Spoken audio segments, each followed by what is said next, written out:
자, 5월 1일이 메이데이 세계 노동절인데요. 이걸 엿새 앞둔 어제 오후에 서울 종로 청계천 전태일 다리 일대에서 이주노조와 이주노동자 평등연대 등이 이주노동자 단체, 즉 외국인 노동자 단체 회원들이 사업장을 옮길 수 있는 자유와 기숙사 보장을 요구하며 행진을 하는 일이 벌어졌습니다. 참 기가 찬 일이 아닐 수 없습니다. 한국에 지금 노동자들도 일할 수 있는 직장이 없어서 야단인데 외국인 노동자들이 자신들의 권익을 요구하고 나서는 일이 벌어졌는데요. 자, 지금 실업자 통계에 안 잡히는 그림자 실업이 200만 명이 돌파했다. 통계상으로는 실업자도 아니고 실제로는 근데 일자리가 없어서 놀고 있는 잠재적 구직자가 올해 1분기 기준으로 처음으로 200만 명이 넘었다는 겁니다. 자신에게 적합한 일자리가 없거나 대부분 원하는 임금 수준에 맞는 일자리가 없어서 구직활동을 포기한 사람들이라는 겁니다. 그래서 정부는 지난달 취업자 수가 증가세로 돌아서고 있다고 자평을 했지만은 사실상 실업 상태에 빠진 이 사람들이 이 배제된 통계다라는 이야기입니다. 자, 국민의힘의 추경호 의원실이 통계청 경제활동 인구조사 데이터를 분석한 결과 1월부터 3월 달에 우리나라 잠재적 구직자가 206만 명으로 이 통계를 내기 시작한 2015년 이후에 제일 많았다고 합니다. 잠재적 구직자는 최근 4주간 구직활동을 하지 않아 비경제활동 인구로 분류되어 실업자로도 잡히지 않는다고 합니다. 하지만 취업을 희망하고 당장 취업이 가능하다라는 점에서 비경제 활동 인구와 실업자의 경계선상에 걸쳐 있는 잠재 실업자, 그림자 실업자라고 합니다.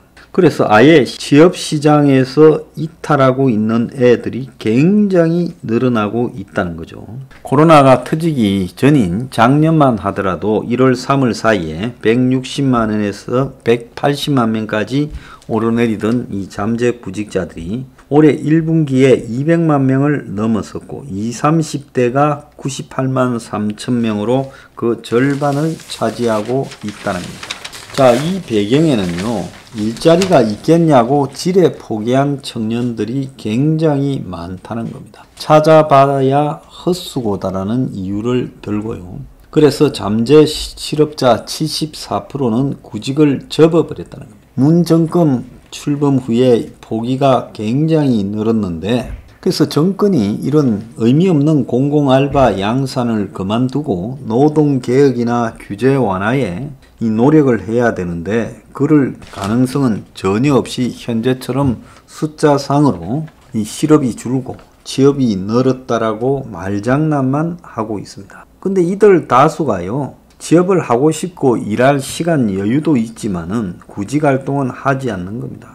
육아, 가사, 통학, 심신장애도 있지만 대다수는 전공과 경력이 맞는 일자리가 없어서 원하는 임금 수준이나 근로 조건에 맞는 일거리가 없어서 찾아봐야 헛수고라서 안 한다는 겁니다. 자, 국내 사람들도 이렇게 지금 일자리를 찾지 못하고 있는데 내국인과 거의 차이가 나지 않는 외국인 노동자에 대해서 그들의 이주의 자유, 직업 이전의 자유와 이 숙박, 그러니까 기숙사 제공하라고 시위를 하고 있습니다. 자, 우리가요, 흔히 외국인 노동자 문제 이런 거 지적하면요, 마치 거구처럼 취급을 하고 비판을 하는 사회 풍토가 있는데 저는 잘못된 거다. 자, 국내의 젊은이들부터 살고 난 다음에 그 다음에 외국 젊은이도 우리가 챙겨야 되는 거 아니냐. 저라고 무슨 인정머리가 없어서 이렇게 하겠습니까? 저런 사람들이 자꾸 밀려오는 한요, 그나마 없는 일자리도 다 사라지게 되어 있다는 겁니다. 오늘 아침에 매경에는 또 이런 기사가 나왔습니다. 문과라서 죄송합니다. 사실 요즘 이과 나와도 취직 안 되는 것도 마찬가지입니다. 어쨌건 문과가 더 안 되죠.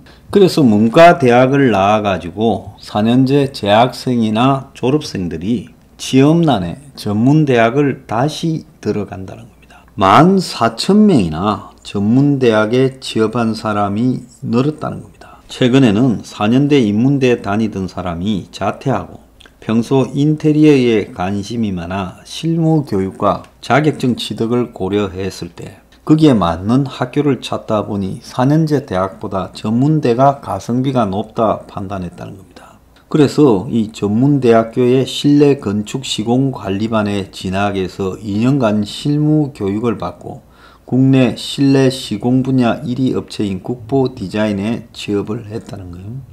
이런 지금 학생들의 취업을 하기 쉬운 전문학교 재입학 사태가 굉장히 늘어나고 있다는 겁니다. 그래서 젊은이들이 이렇게 이제 취업을 중요시하는 실무 기술을 배우는 전문학교에 가거나 해외에서 직구해서 배달해주는 1인 창업 노하우를 배우거나 농촌에서 귀농해서 취업에 대안을 찾는 젊은이들까지도 늘어나고 있다는 겁니다. 그래서 4년제 다니다가 전문학교에 지원한 유턴 지원생이 14,000명 수준으로 계속 늘어나고 있다는 거예요.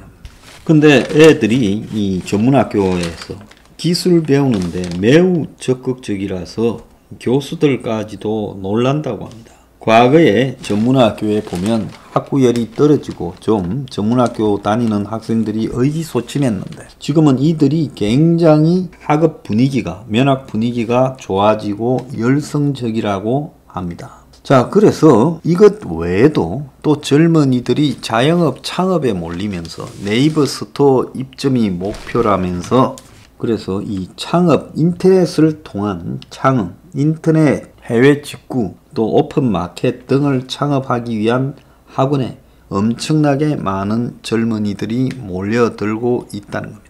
그래서 우리가 여기서 생각해 봐야 될 거는요, 이 사회적 비용 낭비가 엄청나다는 거죠. 한국이 빨리 학교를 실질적으로 개선을 해야 됩니다. 교육 과정을 바꿔야 됩니다. 개편을 해야 됩니다. 그래서 중학교 졸업하고 기존의 4년제 대학을 갈 것인지 기술을 배우는 3년제 고등학교 그리고 그걸 또 2년제 전문학교하고 결합시켜서 5년제로 운영하는 방식으로 이렇게 가고 그 결정을 고등학교 갈 때 하게 만들고 이 그냥 4년제 대학을 가는 학생들은 그야말로 공부가 좋아서 가는 그런 이 소수의 학생들만 남기고 나머지는 5년 과정에 그러니까 실업계 고등학교 3년 전문학교 2년을 결합한 5년제 과정에 기술 교육을 실질적으로 시키는 학교로 가야 된다. 지금 3년 실업계 나와봤자 제대로 취업 안 됩니다. 애들요. 아주 허접한 자리만 가죠. 제대로 그래도 조금이라도 취업하려면 전문대 제대로 기술 배워야 돼요. 그러면 실업계 3년이 지금 의미가 없지 않습니까? 그러니까 모든 실업계 고등학교 3년을 전문학교 2년하고 합쳐서 5년제 과정으로 가고 거기에 한 70%, 80%의 학생들이 가게 되고 그 나머지 20, 30%만 4년제 대학에 가게 하고 지금 남아도는 지방대학이나 또 이 기존의 전문대학을 그러니까 실업계 고등학교하고 묶어가지고 연계되는 과정으로 한 5년 정도를 기술을 처음에는 초급, 중급, 고급까지 배우도록 하고 그 중에 잘하는 애들은 더 배우게 만들면서 사회가 필요로 하는 기술을 가르치는 식으로 변해야 됩니다. 우리 혁명 21에서는 교육과정 개편에 대해서 강력하게 이야기를 하고 있죠. 세상이 바뀝니다. 세상의 기술도 바뀌고 이 세상에 나와서 해야 될 일도 바뀝니다. 그럼에도 불구하고요, 옛날처럼 그냥 대학의 과들은 그대로 갖고 가고 있고, 그과에 나와봤자 대학에서 공부한 거 가지고 아무 쓸모도 없어요. 그냥 애들은 대학을 회의에 빠져가지고 그냥 맹목적으로 다니고, 대학교에서는 다른 공부를 하고, 취업 공부를 하고, 이래 대학이 무의미해집니다. 대학 숫자를 확 줄이고요, 전국의 지방대학 이런 거 전부 기술을 가르치는 대학으로, 전문학교로 바꾸어야 된다고 보고 있습니다. 자, 이 학교 교과과정 개편을 하지 않으면요, 대한민국은요, 앞으로 이 학생들 실업자 상태를 면할 수가 없어요.